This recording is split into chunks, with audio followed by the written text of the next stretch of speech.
watching Germantown Municipal Television, your source for everything Germantown.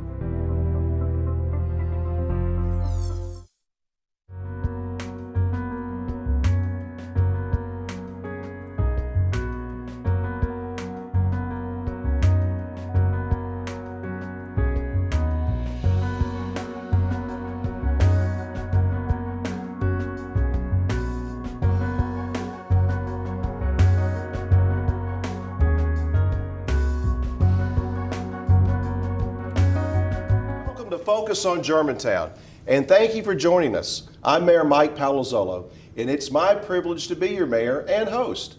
Each month, the focus is on city government and how it provides services and works with you, our citizens, to make Germantown a great place to live. We will begin today's show by talking about education. Germantown is home to an array of schooling opportunities for children of all learning abilities. Here to talk with us about one of these schooling opportunities is John Murphy, head of the Bodine School.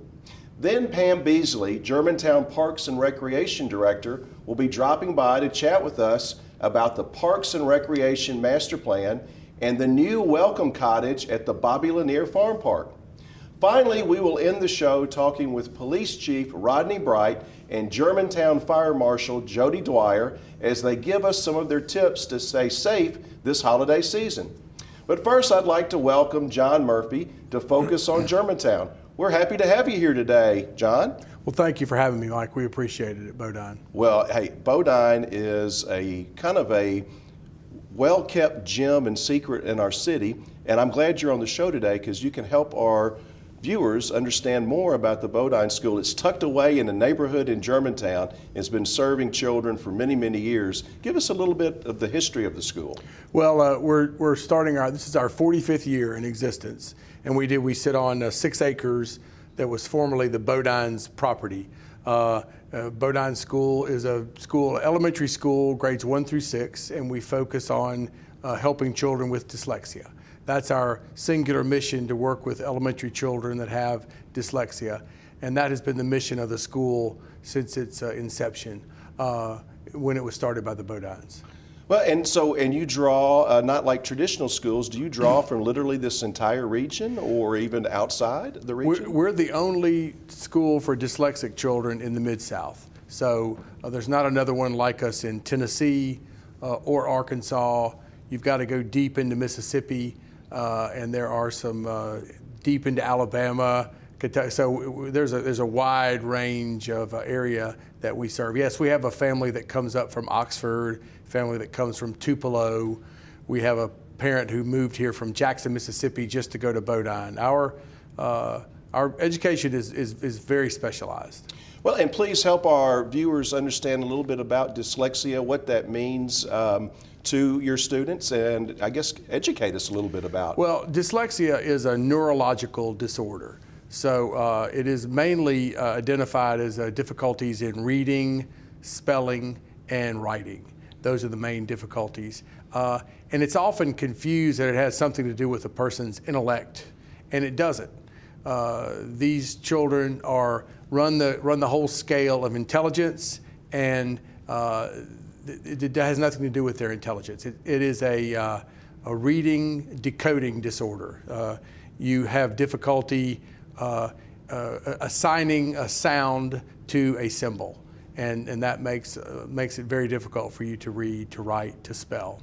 Is it about, I guess, help me understand a little bit, is it about identifying, I guess, the problem and then creating skills and training or techniques? How does that work a little bit? The normal path that our students come down is that the school will say something to the parents, and then the parents will seek testing through a psychologist. The psychologist will identify the student as having dyslexia, and then they'll come to Bodine for very specialized help. We use a method called Orton-Gillingham method, and it has been around for just about 100 years, and it's considered the gold standard of working with children with dyslexia. So we are just so proud of the fact that we're able to focus our attention on that one issue that these children have. But in addition, we have a great math program, social studies, science, we have art, PE, music. So we're a well-rounded school, but we do put a hyper focus on helping these children and we remediate these children with dyslexia. And so you offer all the traditional subjects. And again, for our viewers, are you K through 5, 6? Or we are 1 through 6. Okay. It's definitely, for the viewers, if their children are having difficulty reading, they can reach out to us and we can try to help them. Bodine may not be a fit for their child, but we can help point them in the right direction or help them seek outside services if necessary. Well, and you mentioned testing earlier. What are some of the first, I guess, signs that a parent should be aware of that there may be a difficulty or a need? Well, I mean, difficulty identifying letters, identifying numbers. If a child, say by junior K or senior K, cannot say their alphabet without having to go back and start over, and it just seems to be slow. I encourage parents to follow their intuition. Don't, because we're not going to lead them astray. Professionals are not going to lead them astray. If you suspect something, then I would reach out and seek some professional help. A speech language pathologist, they're very good, a psychologist, or we can help you at Bodine.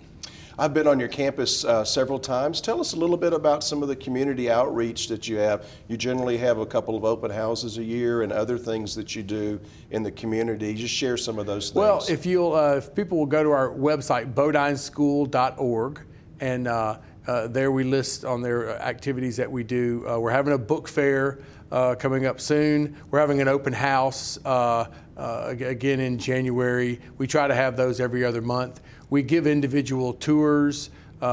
We showed the movie The Big Picture, which is a movie about dyslexia. We'll be showing it again in the second semester. So we try to be a resource for the community as well. Well, we're very fortunate to have you, and I know that in my day job, so to speak, I raise money, and I know that at private schools are always seeking that as well. Do you have any big capital campaigns coming up, or big ideas or plans at Bodine? We're in the middle of our annual fund. Yes, that is part of the life of an independent school. So all of our funding is through tuition dollars and donations, and so we're in the middle of our annual fund right now. We have a big event in February called the Bodine Bash. It's going to be February 24th at the Children's Museum of Memphis. We're going to be one of the first organizations to have our event at the Children's Museum. The Grand Carousel is being reopened, so as part of the evening, you'll be able to ride the carousel and bid on auction items, enjoy some food and beverages. That's February 24th. Oh, that is great, and that excites so many people, including myself, who rode that as a kid. And so I did as well. It's come out of mothballs, Right, and you're going to right. have a big fundraiser to help Right. celebrate that That's and right. raise money for Bodine. Well, please share. We have about 30 seconds left. Please share again how we contact you at Bodine and how people can get more information. The best way is to get on our website, bodineschool.org. Our phone number is 901-754-1800. And just reach out. We have an admissions director. The secretary is very helpful. We get a lot of calls from people, and that need guidance, and we provide that as well. Well, we're glad to have you in our community. You brought something for me today. I'm Yes, going to make you give it to me. I love Bodine Bulldog Cup here, so we want you to use that for your morning coffee. So, well, John, thank you. Thank you for being a guest today. We really appreciate it very much. Thank you. Oh, excuse me. We appreciate the work that the faculty and staff of the Bodine School put in to help students reach their full reading potential. When we come back, we will meet with Parks and Recreation Director Pam Beasley. Please stay with us.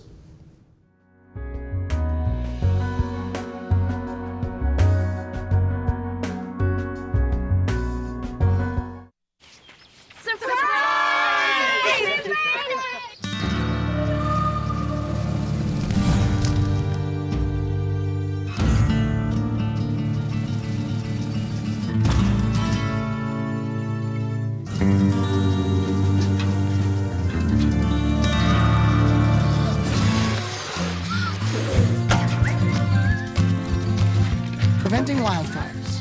That's all Smokey wants for his 70th birthday. How can I help my daughter with her reading? Searching for help with dachshund breeding. No.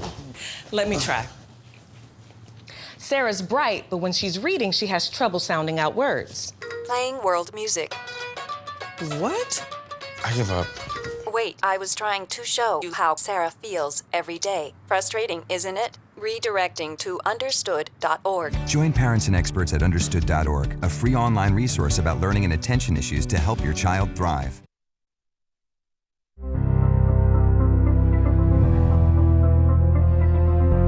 You are watching Germantown Municipal Television, your source for everything Germantown.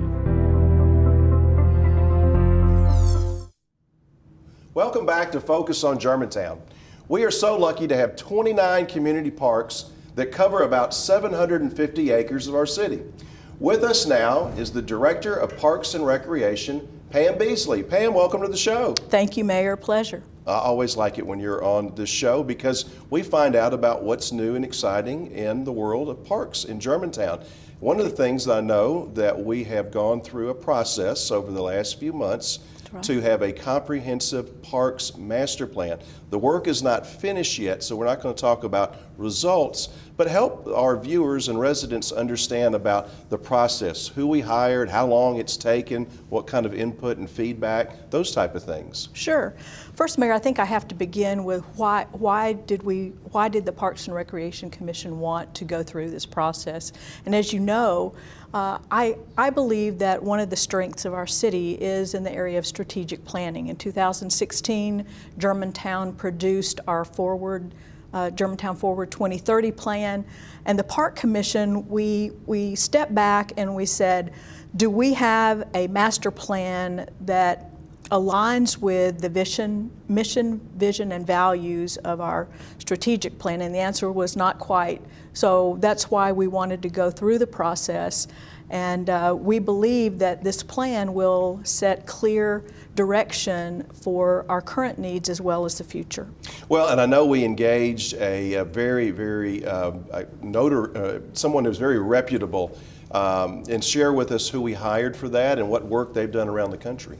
I think I like to call this group my dream team because this is several design firms that partnered to come into Germantown to assist us with this process, and the lead firm is Lowson Associates. They're out of Nashville, Tennessee. We have great experience with this firm. They were actually the design team that developed our first section of Greenway back in the late 90s. They partnered also with a firm called Sports Management Advisors. And this is a firm who's done over $6 billion of sports and special event complexes all over the country.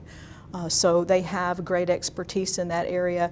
And then finally, the Perez Planning and Design, they are a firm that they are known in my industry as a national leader. They've worked with cities like San Diego. They're currently working with Washington, D.C. So they know the trends and what is coming down the pike in terms of how communities are addressing their park needs.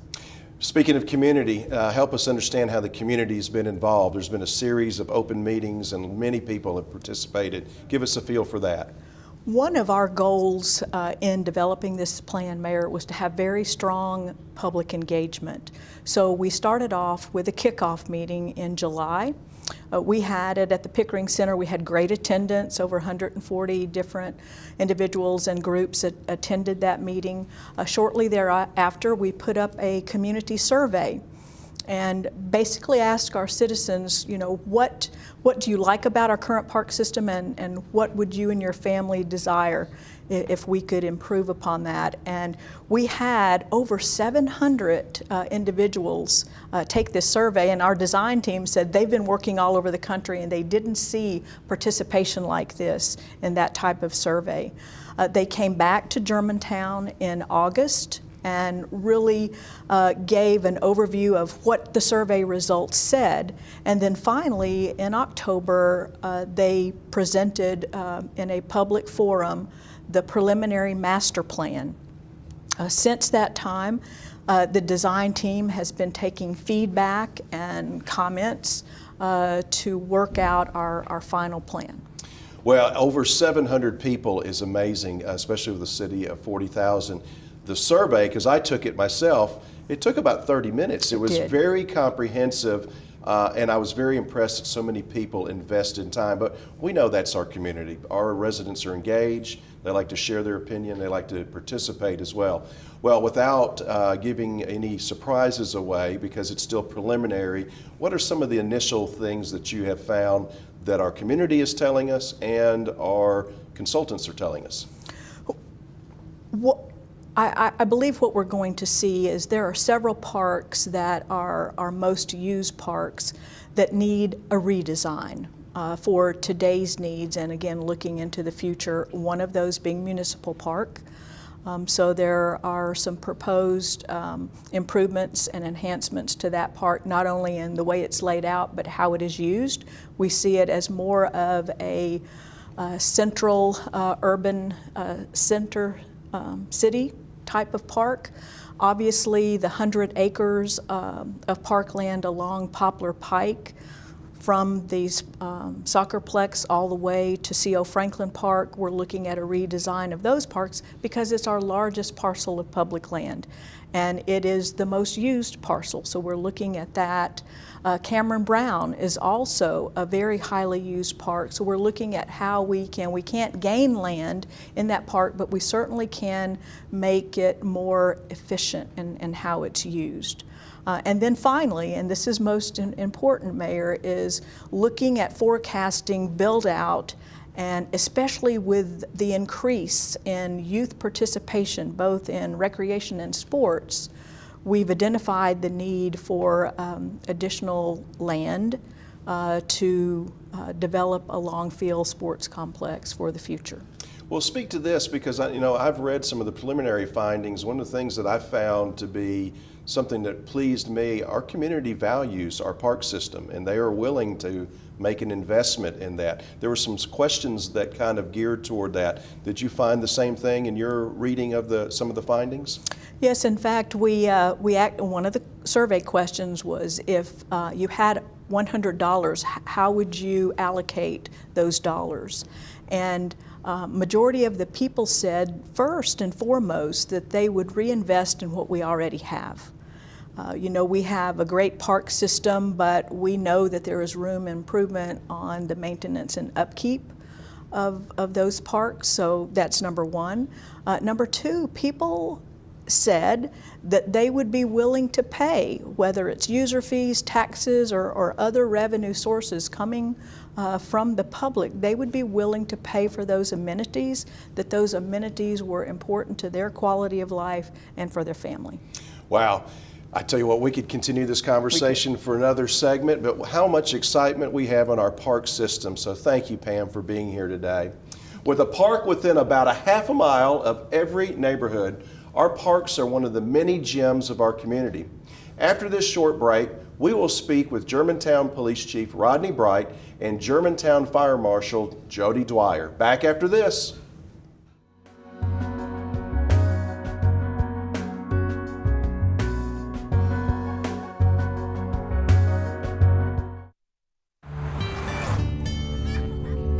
They say that when you're facing extreme danger, your life flashes before you.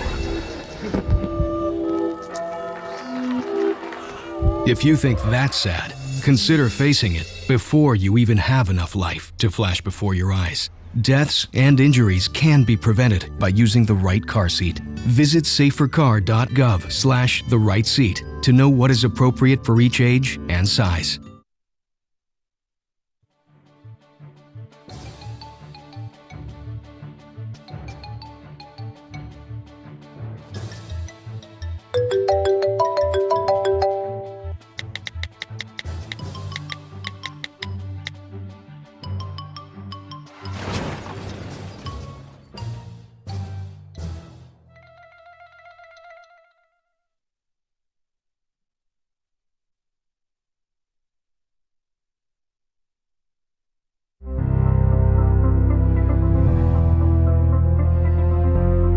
watching Germantown Municipal Television, your source for everything Germantown. Welcome back once again to Focus on Germantown. Here with us now is Germantown Deputy Police Chief Rodney Bright and Jody Dwyer, Fire Marshal for the Germantown Fire Department. Welcome to the show, guys.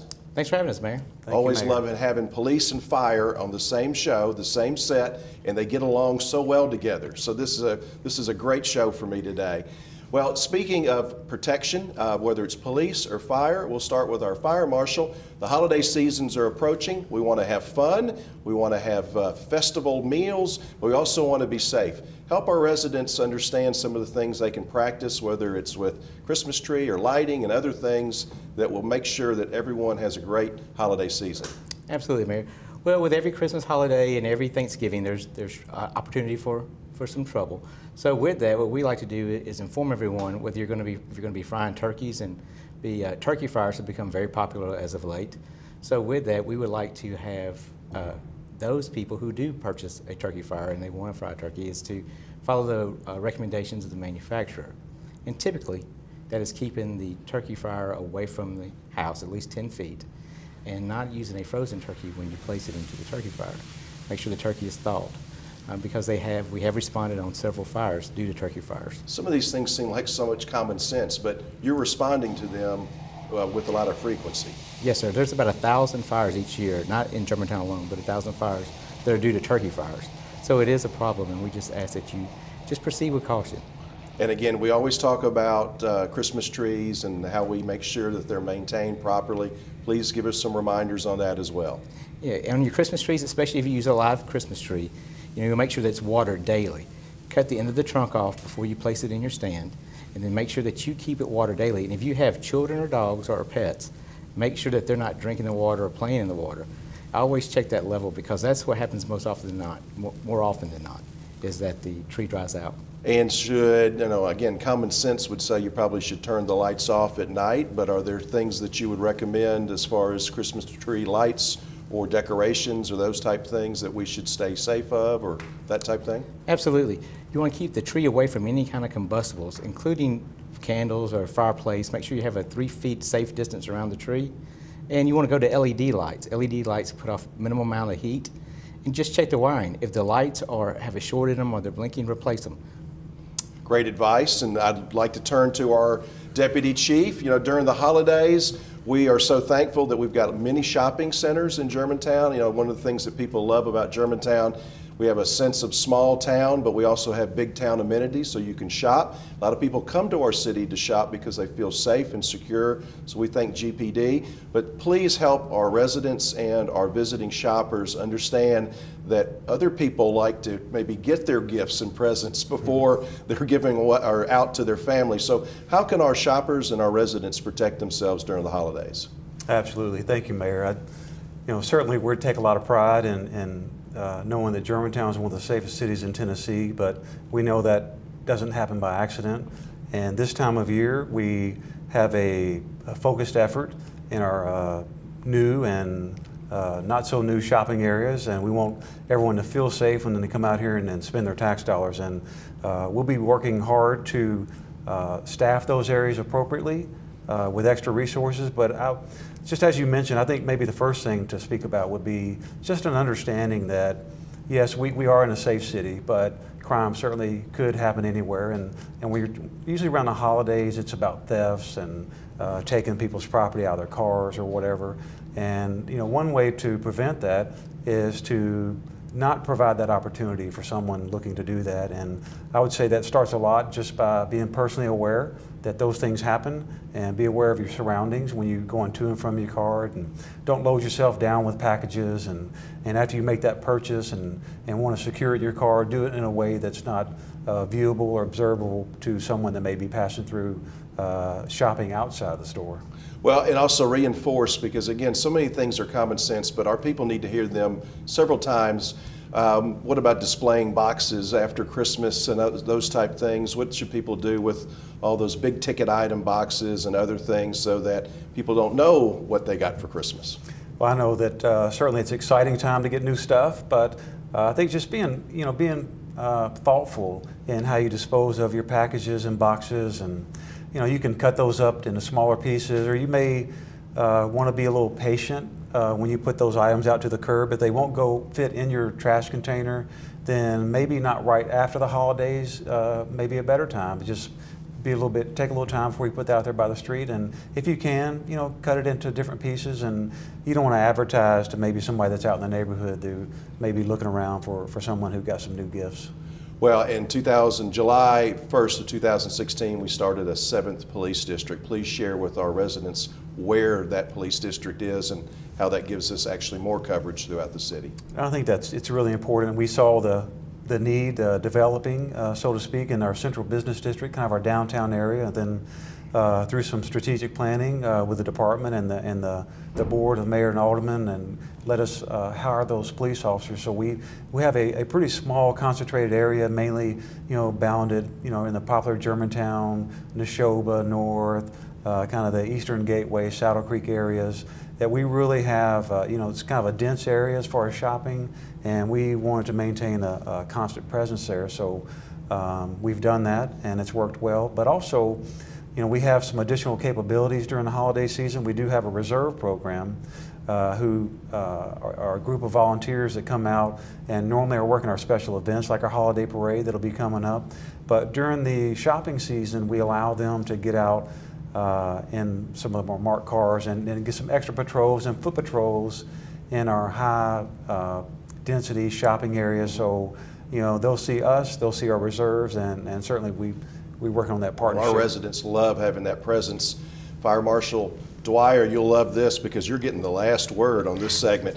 Chief mentioned that they are #1 in lowest crime in the state. We've got about 30 seconds. Why don't you brag on our level 1 ISO rating and what that means to our residents quickly? Absolutely. It's the insurance rating. ISO is the insurance rating. And a #1 is the lowest rating that you get, which is actually the highest, the best in the class.